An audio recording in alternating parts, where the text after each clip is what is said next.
So hello everyone and welcome back to my YouTube channel. Today I want to talk about this, the 7Artisans 60mm f2.8 macro lens, and two reasons why you should probably start shooting macro. So this lens is a bit weird, right? It's small, it's light, it's affordable, and it has one really weird quirk, and it's the lens hood. So if you extend it like this, it goes to 1:1 magnification, so you can get really close. I mean really close. And if you screw off the lens hood, then you're exposed to the front element.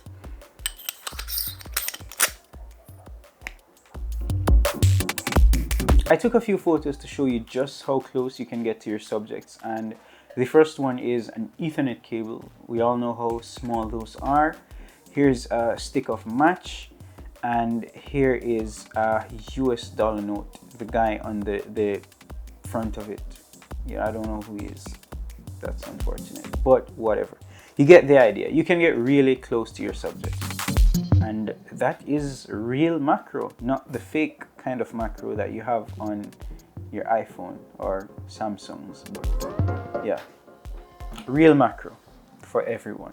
So let's talk about specs, the boring stuff. I won't get too deep into that kind of stuff because that's not really my style.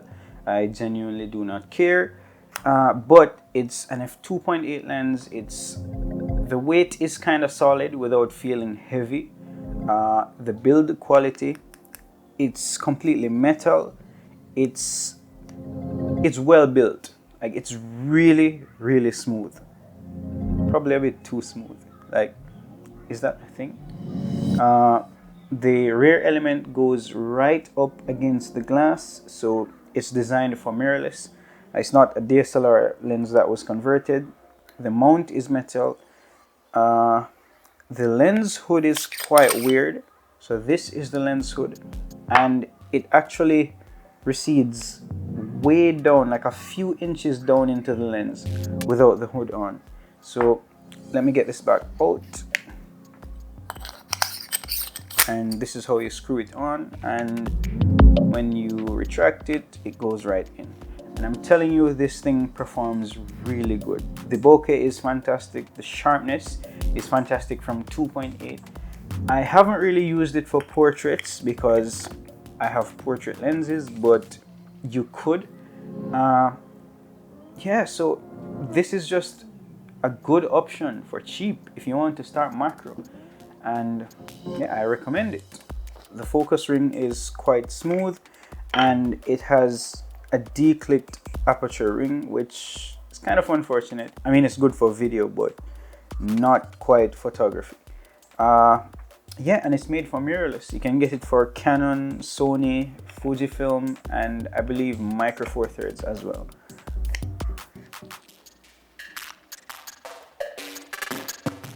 So let's talk about image quality. This thing is fantastic.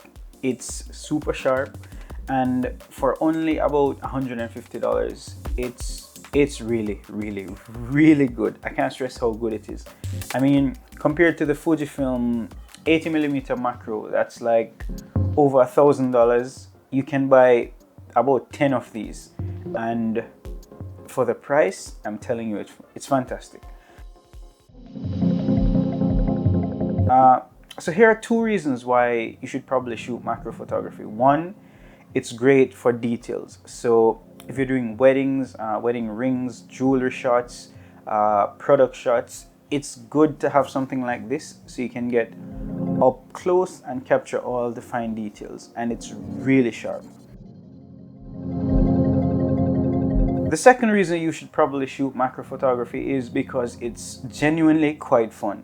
So I already mentioned details before, and it's great for that, but it's genuinely a great lens to just walk around with and capture whatever it is that you can. I don't use this enough, and sometimes I find myself thinking, yo, what should I photograph? You know, what would make some good macro subjects? And ironically, the answer to that question is literally everything. Just plants, flowers, soap bubbles, anything you can find and get up close. Insects. I haven't really done much insects, so that's something I should try. But it's genuinely quite fun, you know, getting up close to your subjects. There's actually one quirk.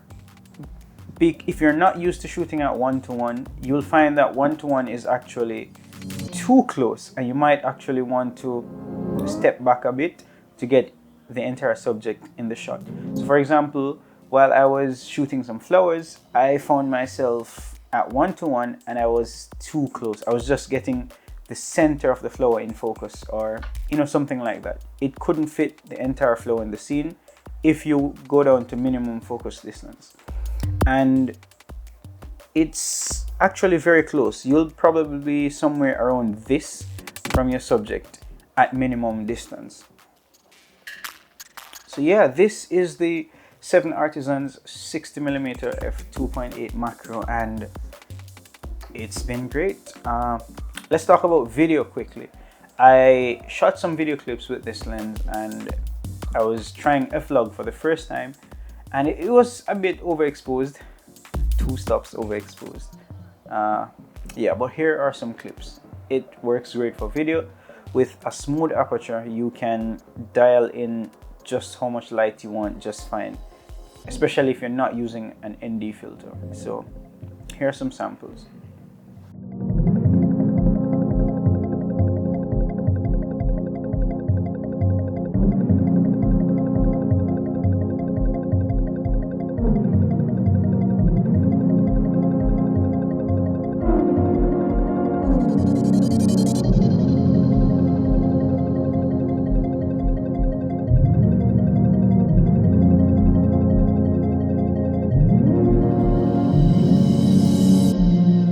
Alright, so to conclude, this is the original version. There is a Mark II version that came out, and I believe it's a decent bit more expensive. But I would say if you just want to mess around with macro, you're not used to it, you just want to try it out, this is probably a better lens for the money. You can probably find it used for really cheap, like under $100. And like I said before, compared to like a native lens, you'd be looking to spend somewhere around $1,000. So it's a no-brainer. And you might be thinking it's manual focus, so that's an issue. But really for macro, you actually want to dial in your focus yourself. You don't want to use autofocus. So it works. It works great. This cheapo lens will have to do. And I mean, if you break it, you'll cry less tears, I suppose, you know? Yeah. So yeah, if you enjoyed this video, be sure to leave a like, drop a comment if, yeah, I don't know, drop a comment if you feel like it. And also subscribe. Let's get to 100. It's been a while. I don't upload as much as I would like to think, but you know, school stuff, life. One day I'll get better at this, I hope. But yeah, until next time.